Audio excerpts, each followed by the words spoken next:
Napanood ba niyo yung latest interview ni Salvador Panelo, yung dating spokesperson at legal counsel ni Rodrigo Duterte? Alam po niyo kasi sa video na to na ginawa niya sa Billionario Network, ang dami po tayong mga mapupulot ng mga iba't ibang bagay. Ang pinaka-importanting napulot ko dito ay kung ano ang tingin niya sa mga supporters ni Duterte. At ano din ang tingin niya sa ating mga millennial, Gen Z, youth vote at ang mga edukadong boto. At binanggit din niya kung anong tingin niya kay Kiko Pangilinan at Bam Aquino.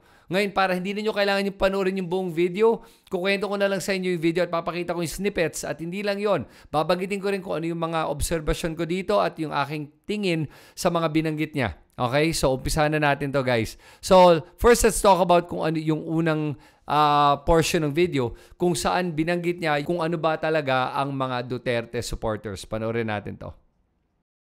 Well, the Duterte brand is very strong in Mindanao and the Visayas, but you have victories of Bam Aquino and Kiko Pangilinan in those regions as well. And in fact, they also ranked highly in some of the areas in Visayas and Mindanao.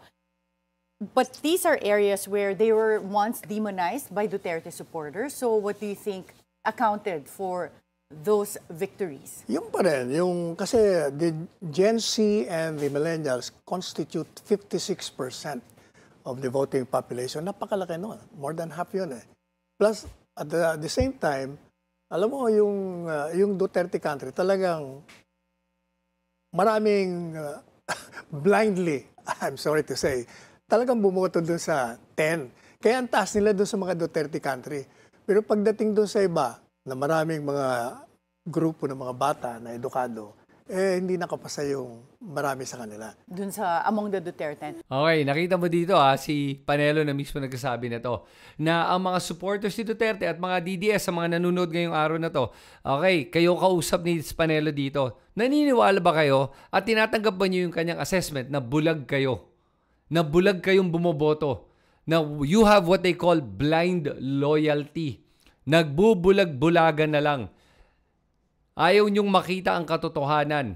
Kaya sumusuporta na lang kayo sa mga Duterte na kahit na marami silang ginagawang katiwalian, mga pag-aabuso, wala na kayong pake. Dahil pikit mata na lang kayong sumusuporta sa kanila. Galing po yan sa isang Duterte insider. Ito ang in-close ni Duterte. Abogado to ni Duterte at dating spokesperson to ni Duterte. Magagalit ba? Huwag kayo magalit sa akin. Di ako yung nagsabi nun, ha? Si Panelo nagsabi nun. Kakampi nyo yan, ha? Agree ba kayo o disagree? I'd love to know kung ano talaga tingin ng mga Duterte supporters sa sinabi sa kanila. At ano ba yung tingin nila sa sarili nila? Tingin ba nyo talaga bulag kayo o nag-iisip pa ba kayo ng tama? Pati ako, curious kasi hindi ko talaga alam kung ano ba talaga nakikita nyo sa mga Duterte. Kasi hindi ko nakikita yun eh. Okay, yun ang unang napansin ko dito sa sinabi ni Panelo. Pangalawang sinabi niya na yung youth vote natin, yung mga edukado, ay hindi talaga boboto sa mga Duterte. Yan, sinabi na niya yun. Kasi nga educated sila. May pinag-aralan. At hindi ko lang sinasabi, ibig sabihin na may pinag-aralan ay nakapagtapos ka ng college. Ha?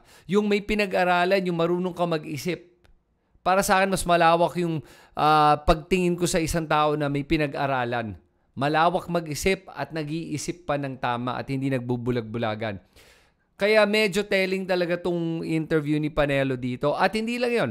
At yung isa pang parte ng interview naman, sa umpisa, na gusto ko rin parinig sa inyo, kung ano naman ang tingin niya sa Gen Z voters at anong tingin ng mga Gen Z voters at tingin niya kay Kiko at saka kay Kiko Pangilinan at kay Bam Aquino. Panoorin natin to.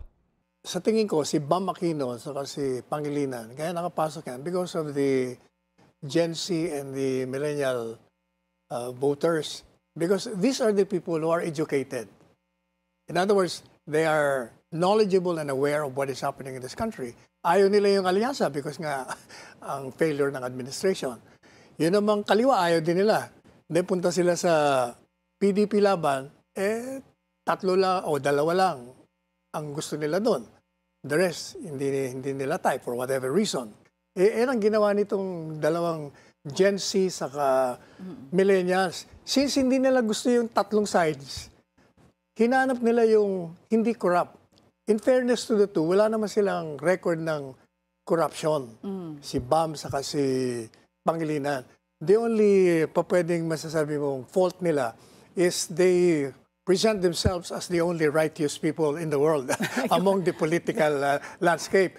Kung baga, masyado silang parang bigot na ang dating nila. Pero as between them and mga tiwali, na alam nating hindi na dapat talaga lala, yung mga edukadong butanteng bata, nilagay sila. Kaya sila nanalo. Okay guys, narinig nyo yan galing to kay Panelo Sa tingin nga niya daw kung bakit nanalo si Bam at saka si Kiko ay dahil sa ating mga educated voters, yung ating mga kabataan, mga Gen Z at millennials. So if you're a Gen Z or a millennial, nakikita po nyo kung gaano kalakas kayo as a group, gaano kayo kalaki at gaano kayo kalakas at ang kinabukasan ng ating bansa ay nasa sa kamay nyo. Kayo ang may hawak nito. At sinasabi na nga ni Panelo na pag tinignan mo nga, natatawa nga ako na galing to kay Panelo considering na siya nga yung dating spokesperson ni Duterte, na parang pumapanig siya ngayon sa medyo pagitna na at hindi na masyadong Duterte yung dating niya.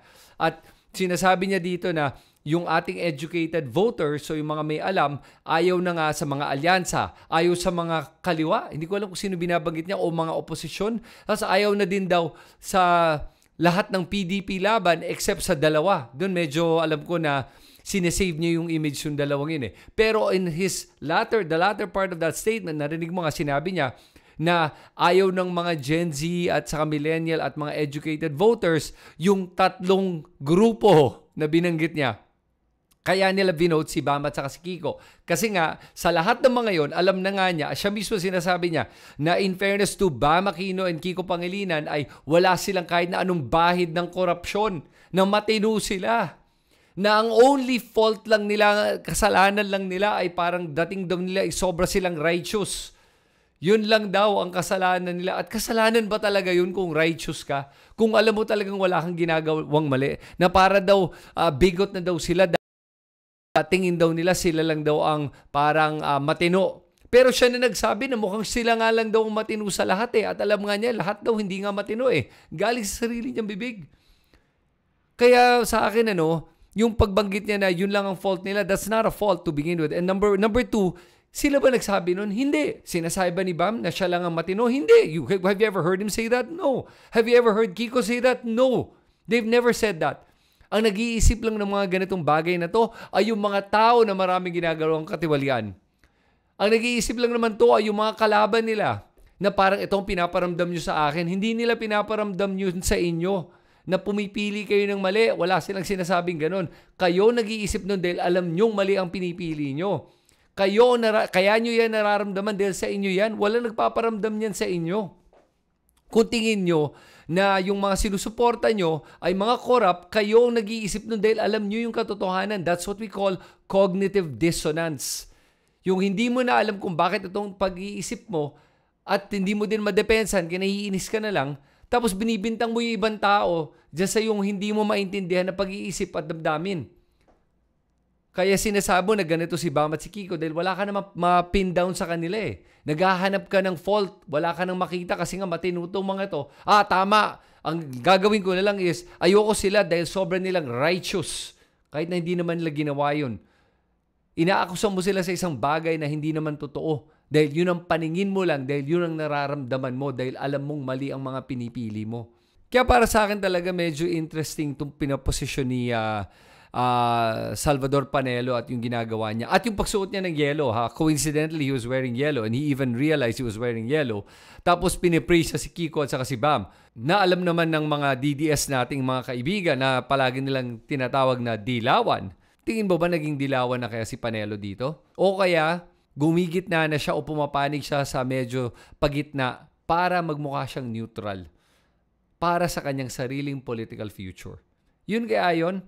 Kayo, ano tingin nyo? Tingin ba nyo na tama si Panelo sa assessment niya sa ating mga DDS viewers na bulag nga kayo? O nagagalit ba kayo kay Panelo sa kanyang pagkatawag sa inyo na bulag? Bulag na pagboboto, bulag na loyalty, basically, nagbubulag-bulagan kayo. O nagagalit ba kayo kay Panelo sa kanyang sinasabi ngayon? Isulat nyo lahat yan sa comment section sa ibaba. At gusto ko rin tanungin sa inyo kung agree ba kayo na si Kiko at si Bam ay hindi nga corrupt At kung may mga iba pa kayong opinion, sulat na rin nyo yan lahat dito sa comment section sa ibaba. At pag nagustuhan mo yung mga ganitong klaseng content, please subscribe to my YouTube channel at i-click mo na rin yan, notification bell na yan para ma-notify ka sa aking susunod na video. Salamat sa inyo lahat. Ito si Chris Tan. Magkita tayo muli.